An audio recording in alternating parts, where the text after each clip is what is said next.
So there we have it, Daniel Cormier is set to be returning to heavyweight one more time in a super fight for the heavyweight strap, and he'll be taking on the man who just broke the record for most title defences at heavyweight in the form of Stipe Miocic. The news broke about an hour ago, but in reality a lot of us saw this coming after Dana White hinted at it at the end of UFC 220.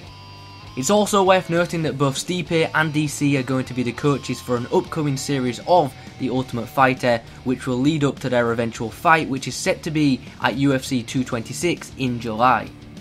Now this fight announcement, although it is incredibly exciting, does increase the size of the question mark surrounding Cain Velasquez's return. So let's talk more about this fight. There's plenty to gain, but there's also plenty at stake here for both fighters. For DC, should he win, he'll become the second fighter to hold two belts at the same time and join an elite list of fighters who have become two-division UFC champions. Cormier has already admitted that retirement is just around the corner, and should he lose brutally via knockout, this could be the last time we see him fight in the UFC, especially if the Jon Jones fight does not look like it could materialise.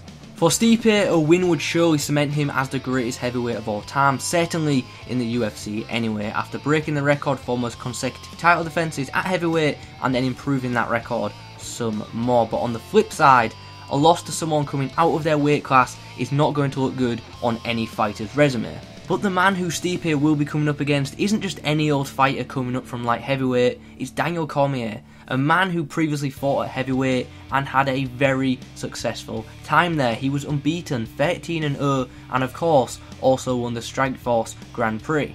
As an early prediction from me, my head says Stipe but my heart says DC. I'm a big fan of both of these guys, and I think as a whole DC is the more technical, skillful fighter.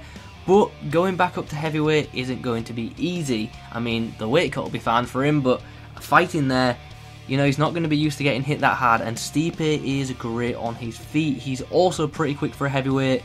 Both of them are pretty strong in terms of their wrestling, but yeah, it's actually a really tough one to predict. But what do you guys think? What are your early predictions for this matchup?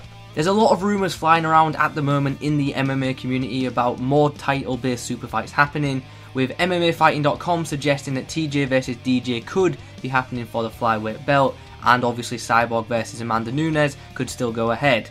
Possibly all three of these fights on the same card. Now if that were to happen, you know, that would be one incredible card, there's no doubt about it. However, that's going to have a huge impact on 6 different divisions. Now fair enough, not all the divisions in the UFC have a clear-cut #1 contender, but some do. And this event, although it would be awesome, is going to hold up multiple divisions. So with all that being said, it looks like 2018 will be the year of the super fight. What are your thoughts on these matchups and what are your predictions? Put them in the comments below.